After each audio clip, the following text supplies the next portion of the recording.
Before we get started, a quick heads up. Presidents Unplugged now has merch. If you want to support the show and represent the podcast in your daily life, you can at presidentsunpluggedmerch.com. That is presidentsunpluggedmerch.com. Now, let's get into today's episode.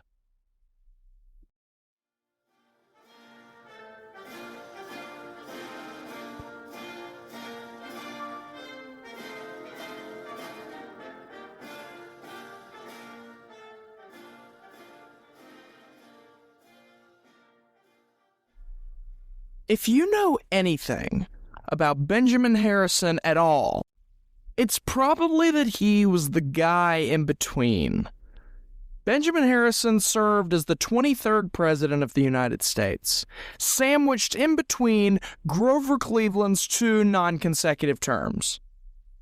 In many ways, he's become history's placeholder, the president that people remember just because of who came before and who came after.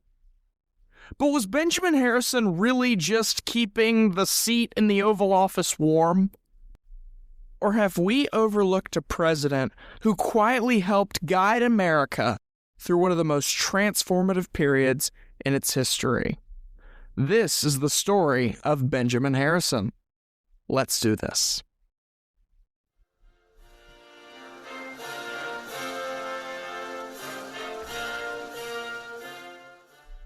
Benjamin Harrison was born in 1833 in North Bend, Ohio. He grew up into one of America's most influential political families. His grandfather was President William Henry Harrison, the 9th President of the United States. And his great-grandfather, Benjamin Harrison, signed the Declaration of Independence. But public service wasn't just something that the Harrison family admired. It was part of the family's identity. Harrison attended Miami University in Ohio, studied law, and moved to Indianapolis to begin his legal career. Around the same time, he married a lady named Caroline Scott, but we'll get to her later. He earned a reputation quickly as an intelligent and respected attorney, and before long, politics followed. Small politics. Not big politics. In the background politics. Politics that were being shaken up by this new Republican Party. Benjamin Harrison joined the Republican Party and campaigned for their first ever candidate for president, John C. Fremont, who would eventually lose in 1856 to our wonderfully terrible 15th president, James Buchanan. But Harrison wouldn't be able to stay in politics very long, because the Civil War was right on the brink. When the Union called for volunteers, Harrison didn't just enlist. He helped organize the 70th Indiana Infantry, a volunteer regiment made up of ordinary Indiana men who answered President Lincoln's call to preserve the Union. Harrison eventually became the infantry's commander, and his leadership would define much of his public reputation and would help his resume if he happened to run for politics again. But at the time of the Civil War, one of the most revealing moments of Harrison's life came before one of the regiment's most dangerous operations. Believing there was a real possibility that he wouldn't survive the attack, Harrison wrote a heartfelt letter to his wife, Caroline. In it, he expressed both his love for his family and his commitment to the cause that he believed was much bigger than himself. Fortunately, the letter never became his final goodbye, but it does remind us that history's leaders are ordinary people, forced into extraordinary circumstances. But he continued. Throughout the war, Harrison repeatedly led from the front. His bravery earned the admiration of his soldiers and the respect of his commanding officers. eventually receiving the honorary rank of Brevet Brigadier General. The Civil War transformed Benjamin Harrison from a successful lawyer into a respected public figure, and it opened the door to a career in national politics, being a Civil War hero who's better for the job. Following the war, Harrison served in the United States Senate before becoming the Republican nominee for president in 1888. The election was against the incumbent Grover Cleveland, and the election was centered around one major issue: tariffs. Harrison believed that protective tariffs would encourage Americans to buy goods made in America, instead of getting cheaper imports from overseas. And here's the funny part. Although Harrison lost the national popular vote, he won in the Electoral College. This makes Harrison one of only 5 people in American history who lost the popular vote but ended up winning the election anyway. This made Harrison the 23rd president of the United States. Good thing we got that Grover Cleveland guy out of the way. I hope he doesn't come back. After his unconventional win in the election of 1888, Harrison entered office during a remarkable period in American history. Railroads stretched across the continent. Factories were growing larger and larger every year. Millions of immigrants arrived into the country looking for new opportunities. Cities were expanding at an incredible pace, and these giant corporations began dominating entire industries. Harrison may not have been the loudest president, but he governed while America was transforming into an industrial world power. That rapid change could even be seen inside the White House. Harrison became one of the first presidents to live with electric lighting after it was installed during his administration. But like many Americans experiencing this newfangled electricity for the first time, he was nervous about the new technology and was said to avoid touching the light switches because he was worried he might be shocked. But other than being scared of electricity, one of the defining moments of legislation during his presidency was the McKinley Tariff. And yes, we are kind of talking about the future 25th president, William McKinley, who was directly affiliated with the tariff. Harrison supported higher tariffs on imported goods because he believed they protected American workers and manufacturers from foreign competition. We want to make things in America, so America makes the money and not some random dude in Beijing, China. Supporters argued that the policy strengthened domestic industry and preserved jobs. But critics argued that it increased prices for the consumers. So even though these things were made in America, we could still ship them a little bit cheaper over the ocean. More than a century later, Americans still debate many of the same questions surrounding the tariffs and international trade. Making everything in America seems like a great idea. Might raise the prices a little bit, but it can't cause any national issues, right? Oh wait, we're human. We're greedy people.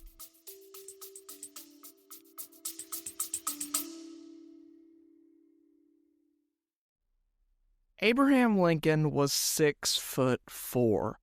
Franklin Roosevelt was the president for over 4,000 days. These are facts. But you know what else is a fact? The fact that Presidents Unplugged has an Instagram page. If you want presidential content and overall updates on the show, come to the Instagram at Presidents_Unplugged. That is Presidents_Unplugged. I'll see you there.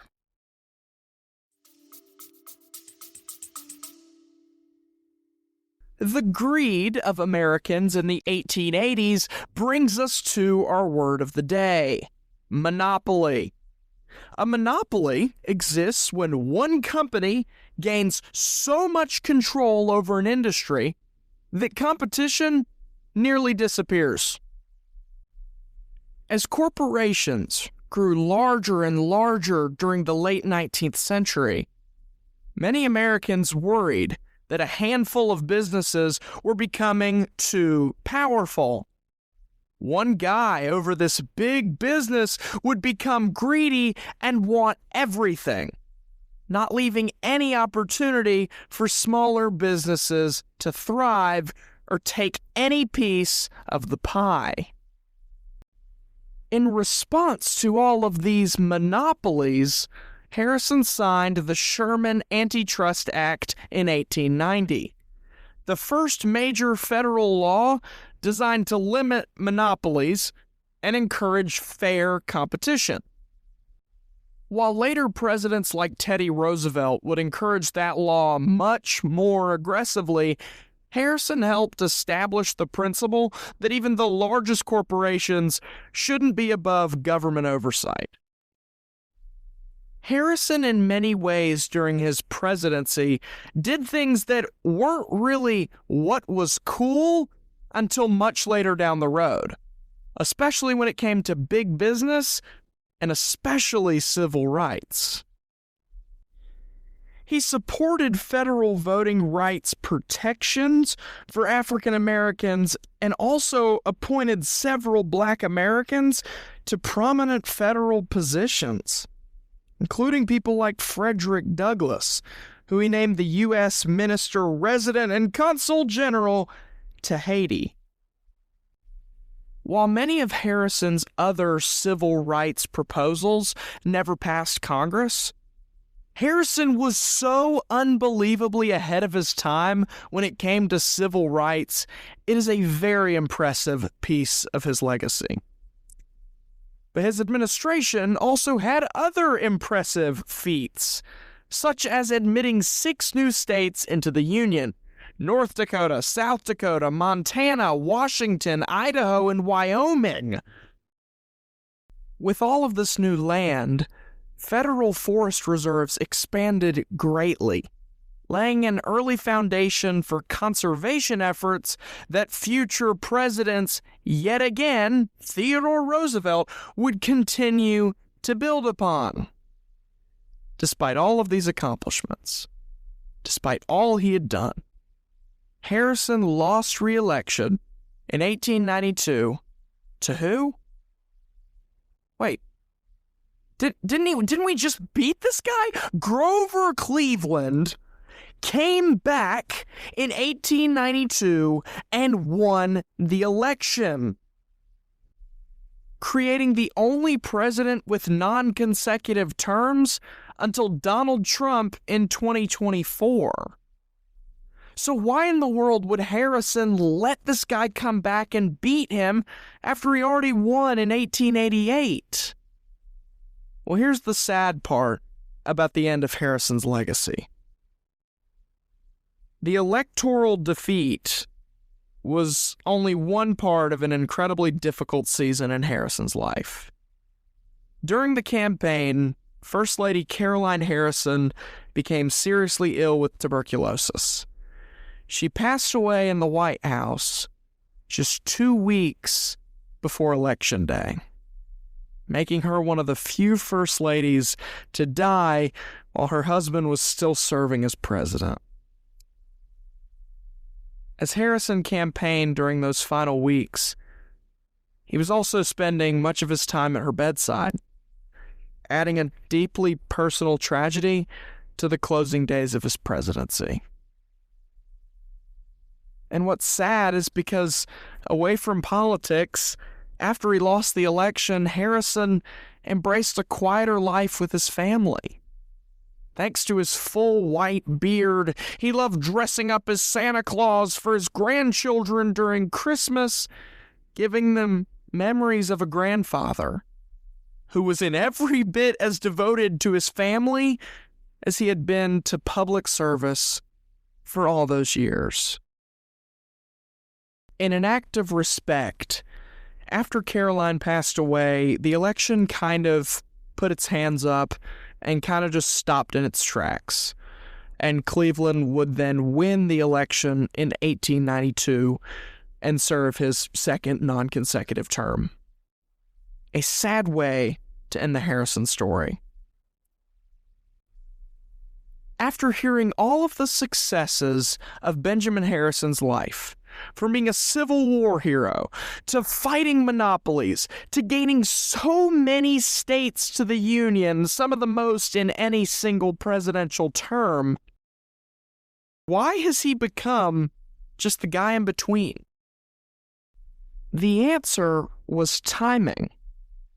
He was surrounded by larger-than-life figures. Like, Grover Cleveland's unusual political comeback is way more memorable than Harrison's victories. The progressive era that followed the Harrison administration overshadowed any groundwork that he might have laid down.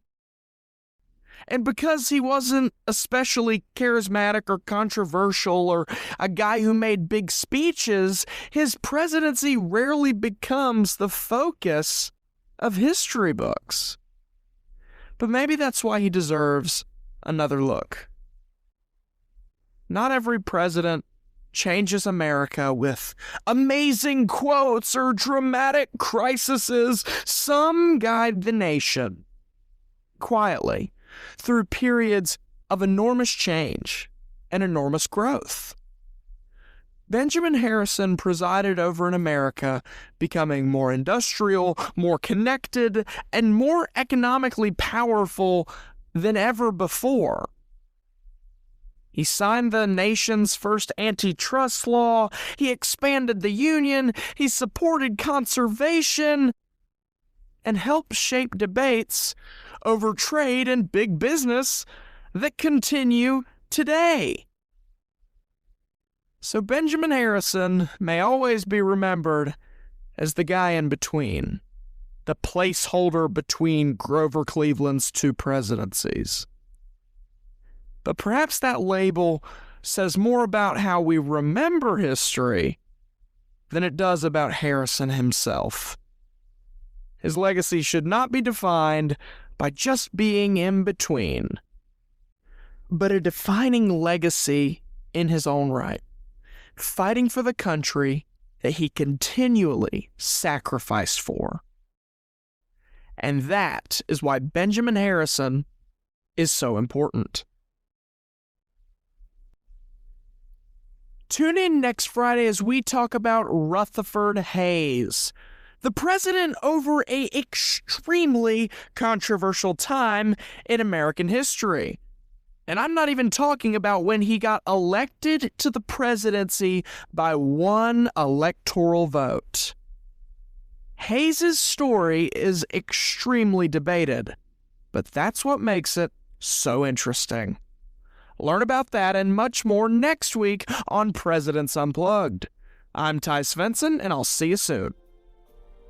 God bless.